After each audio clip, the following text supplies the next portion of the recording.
Okie dokie, this is Coach Mike. We're going to get started with the focus group video. You should have already received your focus group spreadsheet, and that's what I'm going to be going over with this video. Starting out with Apple, looking at the weekly chart. I had that 129.20 area target, and even though it did exceed that in overall price, 2 weeks ago it closed 129.50. It barely broke the target area. And this week it actually kind of fell somewhat decent from it. So that actually makes me think that we might have entered a time like the last earnings where when we thought it just never would go down again, that it actually went down. Because of that, and also with what we talked about a few weeks ago with maybe using some conditional orders, one trade that I'm looking at making on Apple via conditional order that is not a 50-50 trade is this first trade that's listed on your spreadsheet, the 417-120 puts. It's with this 118.48 target area, that prior swing high from the last earnings. Don't know if you get all the way down to it, that after that last earnings, you didn't get all the way down to this swing high, but I still think it could produce a profitable trade. I put in a conditional order that is very, very simple. If Apple is less than or equal to $129, I want to buy one April 17th 120 put with a limit of $2. Now, if it happens to go up a little bit to where it's at 129, you'll feel that much cheaper than $2. But if it gaps down a little bit or whatever, I don't want to pay more than $2 for it.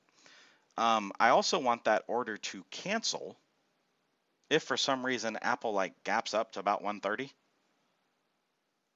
I want that order to cancel itself. So I also have, using Thinkorswim, I put in a condition to cancel that order. And it's very, very simple. Looks to me like we might have hit a top, and after this big bullish run, might have an opportunity to fall. I'm sure everybody looking at that can say, yeah, that's what it looks like. But I want to show you one thing that could, I guess you'd say, ruin that. Just a couple quarters ago, right after they did their split, the chart looked very, very similar to what it does right now. This was back, if you go to June of last year, this would be what you see on your weekly chart. And then that following week, it actually looked like it was going to continue down. I'm sure everybody can agree with me there. Wow, we went up. We had the exact same looking candle that we just had this past week back here in June. The next week actually was a down move too. Now you see it actually gapped up that following day, that following week on the Monday, ran up a little bit before making a lower low, which would be okay for short-term trades, not for a trade for April. And after that, it actually continued up. Now the cool thing is if it were to replicate that type of pattern, the little percentage move replicated to the prices I put that would cancel out my conditional order, if it were to replicate this, my conditional order would be very highly likely to cancel and not ever activate.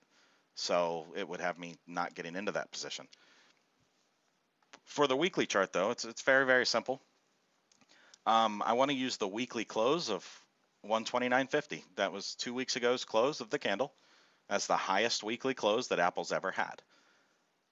Now, that doesn't mean that's the exact price I would get out at if I were to have to stop out of this trade. I'm using a weekly chart. I'd have to wait for the weekly close. I'd have to depend on other potential trades that could be made so that if Apple did break to the upside, I might have to take a shorter term calls play, because what if it breaks that 129.50, say on Tuesday or Wednesday, and by Friday when the weekly candle closes, this thing's sitting at like 140 and I'm going, uh-oh. That's why for the focus group, we're not just going to sit and focus on being in one trade. We're going to look at different time frames and making the trades that are presented on those charts. The next trade I have listed on our spreadsheet is from my daily chart here. You can see that on my daily chart, as we made an up move, we made a down move. We got an up move here on Thursday, and then Friday, the daily candle actually closed below Wednesday's daily candle. Well, that's really simple for our 50-50 trading system that is slightly modified for the focus group to where I put in an order already, and it's not a conditional order. I looked at this close below that swing low as my qualifier for a 50-50 swing trade on the March 20th 122 puts. Now, with that, those ended the day at about 115 was the last price. And I put my order in at 125. Why? Because that's the most I want to pay for two of them based on the position sizes I use for the focus group. So I don't want to pay more than that.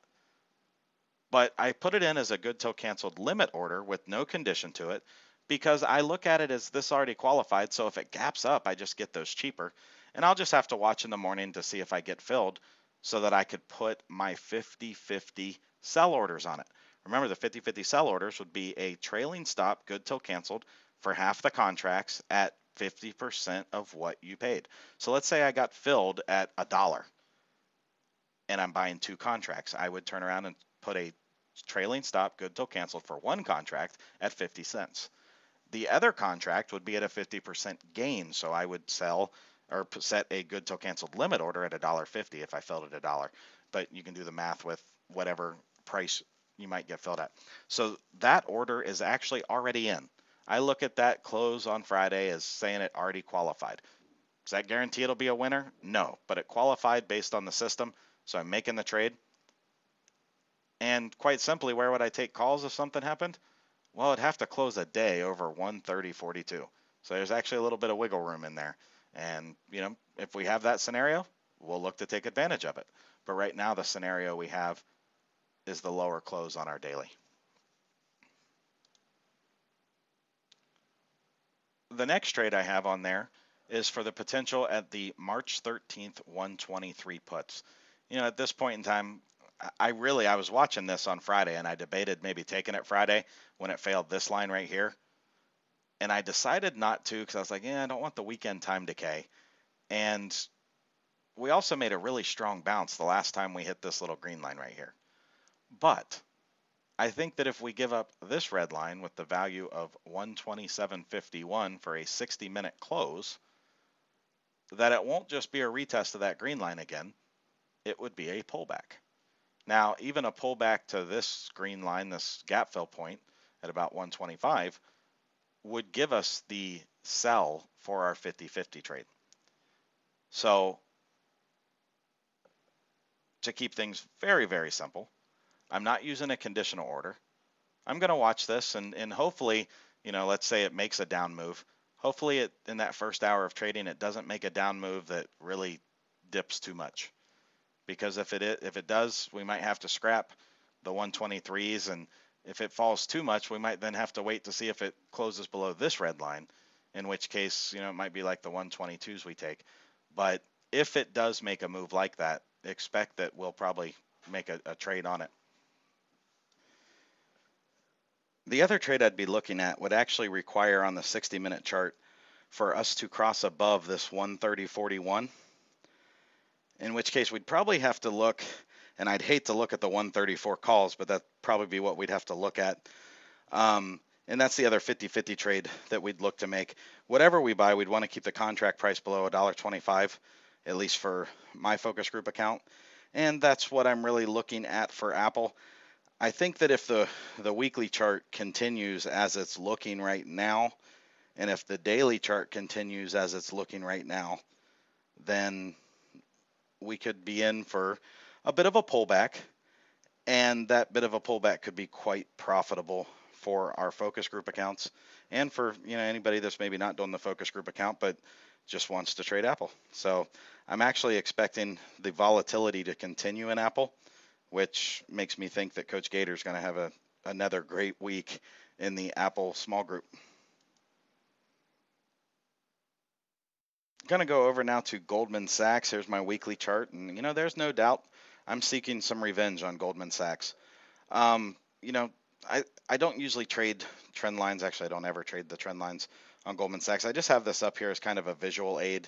You can see that wick last week darn near hit that trend line, and that was, you had this high up here and then this one, so two touches, and really on the weekly chart it looks like it did touch it, which leads me to believe that even though it had that really awesome up move, there's no doubt that it moved much more than I expected. It is still coming off of an earnings miss, And with that earnings miss, the expectation should still be a lower high. And in that case, that trend line could go to serve for that. Now, if GS did make the lower high and starts to pull back from here, there's some details that I want to go into. I don't want to try to necessarily get the best possible price for a lot of trades on GS. So make sure you pay attention to each chart I go over, because there's going to be some important aspects that I'm going to talk about, kind of what if scenarios and what you need to watch for. But if we continue downwards on GS, I'm actually going to give it almost $1.25 to get down. I think that we could look at the 417.80 or 180 puts. I know that only brings you into this mid-level, that swing high point from the weekly, when the target would be 168.58. But it also, at half of the fall, would have us really like right at the money, which I'd be fairly comfortable with, because even by that point, to be honest with you, you'd be looking at probably close to a 200% gain. And if you look at the spreadsheet where my estimated reward is, if we were to hit this target point, we'd be looking at like a $9.30 gain. And to think it couldn't happen would be a little bit crazy, because very, very similar action happened last year at this exact same time. We had a little bit of faulty earnings. It fell and then made this great big pop. Boom. Well, it pretty much made all that here in a few weeks. But you see where it took it up to. It took it up right to a similar area. And then it had this great big fall. Now, I'm not expecting too much on it. I still want to kind of focus on that 180.93, even though I'm looking to take the 180 puts. But, there was a couple calls plays that I simply missed out on this last up move that would have actually given that same $10 gain basically, and I didn't take advantage of it. And this is one trade that I'm looking at the possibility of doing that. Now, I also still have the April 17th 175 puts, and I thought about maybe just buying more of those now that I could buy two of them instead of just one of them. But after doing the math on everything, I actually figured out that the 180 puts would probably be the better mathematical bet. So that's what I'm looking at. Now, I did enter a conditional order for this one, and it would require not quite a dollar drop, but almost a dollar drop for GS to be less than 188.90 for me to buy one of the April 17th 180 puts at 210. And I want to cancel this order if Goldman Sachs goes above 191. Basically, if it goes above 191, it'll probably do that before it goes below 189, and I would want it to cancel my order, because that could indicate that it's going to move up. So for my weekly chart, basically this trend line right here would need to be the stop if we get filled on that. So it could move up a little bit, and I would stay in it, and I probably, wouldn't care much about people whining on intraday moves in the chat room. I would stay in it for this trend line, because as long as that trend line holds, we could still have a moneymaker. But once we get filled, I may keep an eye on that trend line and use that for maybe a conditional order to make an exit. Now I'm going to go over to the daily chart, and I don't want to confuse anybody by this daily chart. I'm going to take it to a 6-month. This green set of Fibonacci's really doesn't exist yet, because I basically just used this low right here from 220, the high right here from 224, and then right down where this 100% fib is around 189. So I'm sure if you ran a fib with the high from 213 to the low on 220, and then the high again on 224, you'd see that 189 100% fib. Basically, to make sure it doesn't just replicate this little, oh, I think it's going to drop and pop, and on our daily chart, you can see it's not quite made it up to that trend line, so that I don't get trapped in just a, oh, crap, it's dropping a little bit and then up to the trend line. I am looking at that 189 as got to fall below it before I enter some stuff. And if you notice, that last conditional order for the 417 180 puts, it's got a little more time on it. That's why I was willing to take it so close to 189, because let's face it, if it pops up a little bit, I'm not going to lose that much. If it pops off that line, I got to stop out of it. But I am looking at another conditional order to make off of this daily chart. The conditional order is for GS to go lower than 188.67, and in that case, I would buy one of the March 20th 187.50 puts with a 250 good till canceled limit order. And I want to cancel this order if it goes above 191.07. So basically what I'm saying here is that if it drops below this 100% line at 189, that I believe it'll fall to 182.56 for this trade. That would be the target for this trade. But I don't want to anticipate that fall when the stock is still making higher highs and higher lows. I want to let that fall exceed what it should if it's going to make a bullish move. Okay? The third trade I have on there, you'll see, is the March 20th 192.50 calls. That's where this green set of Fibonacci extensions comes in. You know, I don't have a low yet to officially mark the low to give us the target. But basically, if it were to bounce somewhere around this 189 line, it'd probably go up somewhere around 195. In which case, I'd want to take the March 20th 192.50 calls. I don't have a conditional order in for that because I wouldn't want to take them unless it dropped down here and made a positive move. So that trade probably wouldn't even be made till like late Monday, maybe Tuesday. Who knows? Could be Wednesday, could be not at all. But that's that possibility there. And I just want to reiterate how important I think it is that we drop below 189 before we start trying to be aggressive. Finally, I'm going to take you over to my 60-minute chart on GS. Now, if you've listened to my market overview video, which I'm sure most of you don't, because I can see how many times it's viewed, and it still disappoints me that people don't watch it. That's beside the point. I don't know if that last little move at the end of the day was just one of those end of week and end of month sell-offs. I can't really confirm that yet. But what I do know is this 60-minute chart made a head and shoulders. And that neckline was broken an hour and a half before the close. And then it came down basically right here to this support point. Now, I do have a Fibonacci set that, 188.87 that could be possible. You also have this W that it broke, and yes, it retested it once, but that green line could still be retested. What I'm looking at here is this is what I would say is my risky trade. It's a conditional order to buy, and I'm only buying one because it's risky, to buy one March 13th 187.50 put with a 170 limit if GS goes lower than 189.90, which means it could actually gap up a couple cents. Any price Monday's open that is less than 189.90, I'm going to be in this trade. Now, my normal position size for the focus group is 250, and I won't be in this one for any more than 170. And that 170 is actually what I figured out the value to be if it dropped below that green line. So if it goes up a little bit, I could probably get filled for 150, 140 maybe. But even though I think we got to recognize that 188.87, if it were to keep dropping as a point it could bounce from, I feel like it's worth taking the chance that it might fall to this low or even give up this low. And you see another fib point I have here, 182.56. I'm not looking at that for this trade.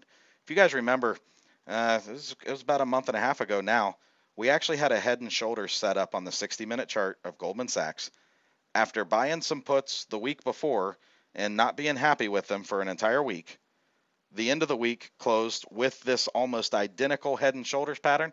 And I'm going to come back here and show you because some people have a very, very short memory and some people don't try to follow it and learn much at all. But we have this head and shoulders pattern right here. I hope you see this. And I'm going to zoom in a little bit on it. And I'm going to go back to it. We had bought some puts right here. And then it kind of popped up and went sideways. And on that Friday, but head and shoulders. That next day, it actually gapped down below the neckline. And I bought right at the open. And then people were mad because it made a wick that went up. But you know what? It made a really nice run. Well, I had a fib set that took me lower than this. But we played the swing point here, the swing high here. Actually, it was this here.